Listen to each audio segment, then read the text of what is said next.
What's up, guys? I'm SaltEMike, and this is your Star Citizen Week in Review for March 14th, 2022. 3.17 is now in Evocati testing, so that means we are closely and rapidly approaching a PTU release for us to test it out and try it at a more wide audience, and we can talk about it here on this channel, things like that. Visuals are still what seem like the main focus of development, as well as definitely their main focus for their community updates and their narratives. The Hull A gives us a really good look onto what the cargo refactor's focus really will be in 3.18. Yeah, all that and more on today's Week in Review.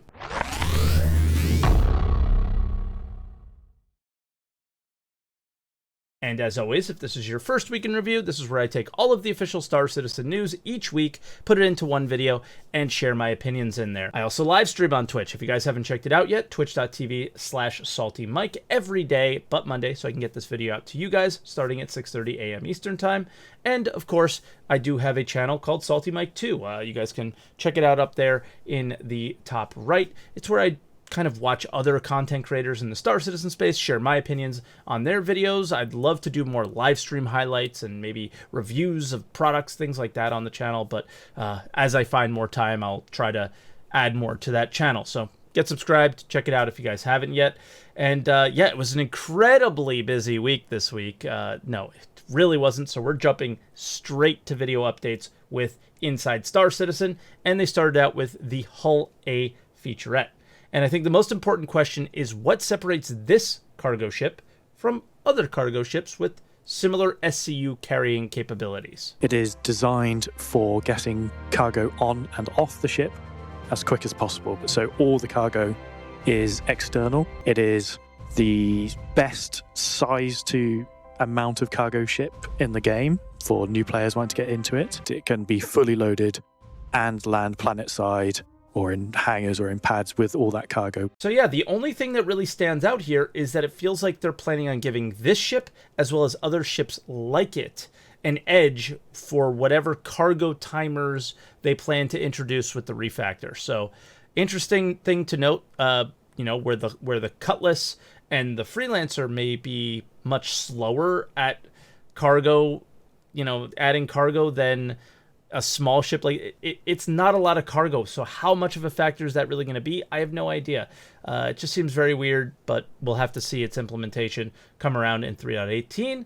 And speaking of the cargo refactor, they really did mention a lot in the video, and especially here. The Hull A is releasing before the cargo refactor comes out, so it's still going to function as a cargo ship, but a lot of its benefits will be unlocked over time as the cargo refactor comes in and is iterated upon. Well, all right. So the ship that, you know, the Hull A is not going to have a lot of functionality in 3.17. It's going to be about as useful as every other ship in its class, which is not useful at all to make money, basically. So we'll just get to check it out, check out the interior, see how it feels. So when its time is it's time, so sometime after the cargo refactor, we can get a good feel of if we like the ship or not, right?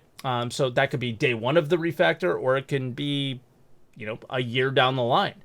And that's kind of what they touched on here in the clip is the cargo refactor is constantly going to be growing and building, and day one may not be as great and grand as we're hoping it to be. So they're already kind of letting us know to calm down and letting us down lightly for it is what it feels like to me.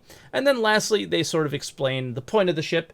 And for once, it's not just to sell a ship that has no purpose, but it's still kind of the case. People have been wanting the whole series in-game for a long time, and with the release of the A, that's a reality now. It's been great to get this out there, and it's helped us prove out some of the issues that have prevented the Hull C from coming out. Looking forward to seeing everyone playing with the Hull A and getting ready for the Hull C. So yeah, there's more to the Hull A than maybe meets the eye. A small ship that has no purpose in 3.17 you would think is very similar to the Argo, the most recent cargo ship. It's escaping me right now. The name of it, I'm sure you guys will type it in the comments, but you know, the Raft, there we go. The Raft kind of doesn't have a point of usability in the current game. Neither does the Hull A. So right now it's just a ship sail. But if you really look at its purpose, is look at the clip that I showed or that they showed while talking about that. The hull A was opening and closing. The cargo was expanding and contracting. That's been an issue getting the hull C to be a reality for years, literally years. That's been the issue of getting the hull C out and into the world. And the hull A was, I think, a way for them to do that at a smaller scale, to figure it out, to test it. And now we're going to be getting the hull C as well. So the hull A has more of a purpose than meets the eye, basically. And then they moved on to a sprint report, which was all environment edition. Oh, wow. So all visuals again. Very little discussion on gameplay in the last month and a half. Nothing on selling. Very little bit on the refueling. And yeah, it's just something that's disappointed me lately. And I hope we see a lot more of it leading up to a patch, and the ability to provide feedback before you can even get it in game, and then it's more clear on what the developer's intentions are for features. So when you are providing feedback, you have a better place to start from on what their goals are and whether or not they achieve them, right?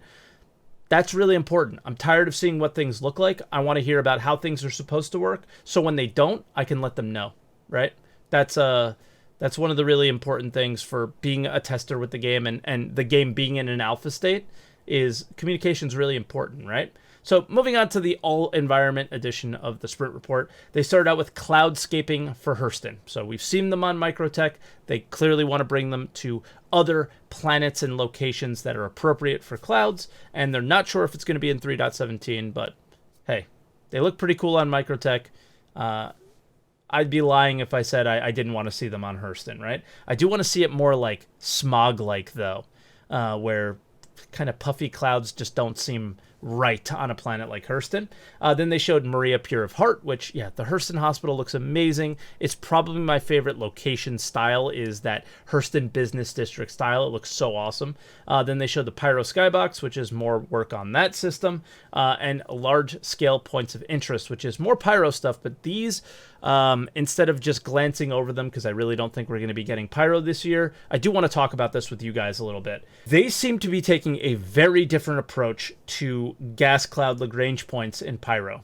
In the Stanton system, you jump in, you stop, and then you jump again right to the location, and you're just there. Here, they seem to want to bottleneck us through these points of interest to get inside of the gas giant. It's a very interesting approach. I wonder if it's more of like a, bring us and bottleneck us into certain areas kind of thing. That's worked really well with Jumptown and other locations. So yeah, I find it interesting. I really got my eye on this, and I think you guys should too, which is why I'm really taking my time to point that out. And then they showed a Pyro Tree, which yes, Jared, it's just a tree, and I agree. Pyro props, for me, they went into this a lot and how awesome they were, and it just looks like Grimhex to me, personally. Let me know in the comments below what you guys think, but yeah, it just gives me that Grimhex feel. We already have rundown stations, guys. Grimhex.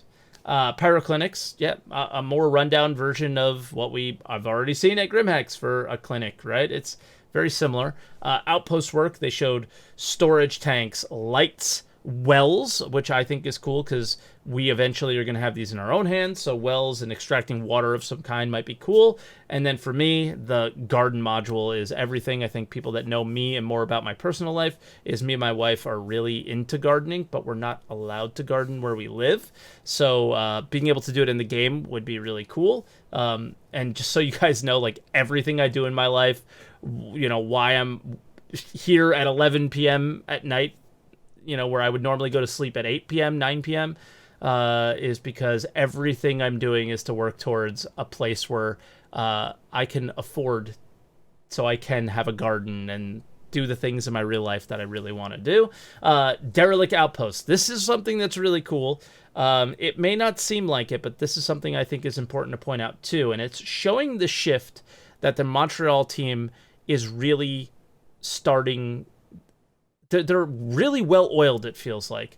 Where previously you would see concept art from CIG, and it may be years from you ever see it become a reality in game. And then because the game and their tech and all their things have improved so much, that the actual in-game implementation tends to be pretty different from what that original concept art looked like. We're going from concept immediately into the game now with this Montreal team, and yeah, it's great to see. So I'm loving that. Then we did have a Star Citizen Live. We're not going to touch on it very much because it was a VFX Q&A, and there just didn't seem like there was a lot of interesting things to cover for me there. But if you guys are interested, the link, as always, is in the description. Now, there is one thing from that video that I want to touch on. It's just not very VFX related. And yeah, it's something that Jared touched on, and I think we all should hear it. There you go. Look at me. Look at me, Jude. We showcase everybody here at Star Citizen. That's my purpose. That's my passion. Remember when I did an hour with producers on how they made schedules? Remember when I brought the whole IT team in here? Because we showcase everybody, and that week we showcased the people who made Moist Eyeballs because they're essential and they're valuable and their contribution matters in the scope of all Star Citizen. I know you want to see everything all at once, but that's just not the way this place works. It's not the way the show works. But we'll cover it all. We'll get to it all at some point. But their contribution matters, and it's important, and I value it. So should you. And that's a word from Disco. Jared, I can't agree more with you. Every single person at that company matters, from you all the way up to the top to CR, right? The thing is I think that there might be a lack of empathy or a lack of understanding the player's perspective a little bit, is that every single player in Star Citizen's priorities are different for the game than the company's. And I think that there tends to be a time where communication from CIG doesn't recognize that as much. So it's not necessarily in the videos with Jared. I think more it's an issue with the roadmap than anything. It's very difficult to tell what team does what sometimes. So you see people getting upset about eye wetness because there hasn't been much talk about the thing that they're interested in lately, right? So people who are very much like gamers want to get in and have very gamified aspects of the game, which are coming, like we see Reputation and things like that. That's kind of the person that I am. When you see Pyro outposts for the 5th time, clinics and Pyro props and Pyro and eye wetness, and you haven't heard about the 2 major features in any significant detail, really, which, I mean, I guess we heard some significant detail on refueling, but literally nothing on selling for months now. It's kind of like, guys, I don't care about eye wetness. Where's this selling thing? And when you know that 317 is already in Evo, here's the reason that I have an issue with this, is in order to give really good feedback, it's really important to know the purpose and the goal of the current feature. So for selling, how exactly is it supposed to work? What is the developer's intention? And then the feedback you can provide are, does it work? Is it meeting the expectations that the developer set for it? And then after that, it's like, is it fun or is it not, and why, right? That's feedback. That's what they need. And it's very hard to give feedback if you don't know the intention for something, right? So that's the only reason really why I kind of like, hey, why aren't we talking about selling yet? 317 is already in Evo. What's going on, right? Then moving on to other updates, there was a lore post about my favorite armor in game. It's the leather armor. I'm really bad at pronouncing it, so I'm not going to. But yeah, that was my favorite armor put out in all of 2021. And I think the Hurston armor is pretty sick, but this is still my number 1. And then sneak peek, another look at the Pyro stations, which is basically, this feels like the Homestead thing that we saw in 2021, which eventually we saw at CitizenCon. This is just the CitizenCon demo that they're leaking over and over again. And yeah, it's getting kind of old, and I hope we start seeing more than just that kind of stuff. I know it's a main focus, but you got to give us something else. It gets boring when you see the same thing every week because it feels like it just feels like I'm looking at the same picture. I don't even see any progression from my perspective. Let me know what you guys think like that. Am I being too negative about those things? Maybe. But yeah, it's just how I feel. It's I've been around for a while, and it's kind of the same cycle, and I'm definitely seeing it over the last 2 years. I think the video content from CIG has improved so much, but at the same time hasn't, and that's like the perspective for me is there's a lot more opportunities to share gameplay design and goals and aspirations for the game and how the intention of the game is supposed to be played and how they want it, how they look for the game to look like, I guess. I don't know, that's not even English, I don't think, what I just said, but I'm getting pretty tired, so I think I'm going to call it here. But before I go, you guys were heard. Thank you so much for the feedback from the question that I asked you guys last week, which was, how should I handle the monthly reports? It's very clear to me that I am going to handle it the way that I'm going to share with you guys what I think is important, because that's what you guys told me in the comments is important. You come to these videos because you want to know my opinions. I wasn't sure if that was the case. I thought maybe a lot of people come to the videos to just keep up with development, even though because they don't follow all the videos and read all the posts and all that stuff. So I wasn't sure where it was, but it was overwhelmingly in the we come here for your point of view. I can go to anybody else's channel for their point of view. I come here for yours. And I was, oh, okay. So that was really motivating. That was really inspiring. And I thank you guys very much for that. So I did not think that that's what I was going to get from that communication with you guys. And I love you guys. I appreciate that. And like, subscribe, leave comments down below. This has been Week in Review. I cannot wait to give you the next one, because the next Week in Review, when it comes out, I'm going to be on my honeymoon.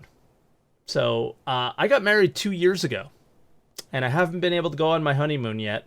And on Monday, I will be going on my honeymoon. So there will not be a... I think there will be. I don't think we're going to miss any videos. There will be a Week in Review. There will be a video every day on the second channel. So the only thing that there won't be is reviews of SCL and ISC, my live reactions to those. Those will not be on the second channel. So there'll just be some other videos that you guys have been enjoying very much as well too. So guys, thank you so much, and I can't wait to see you guys next week.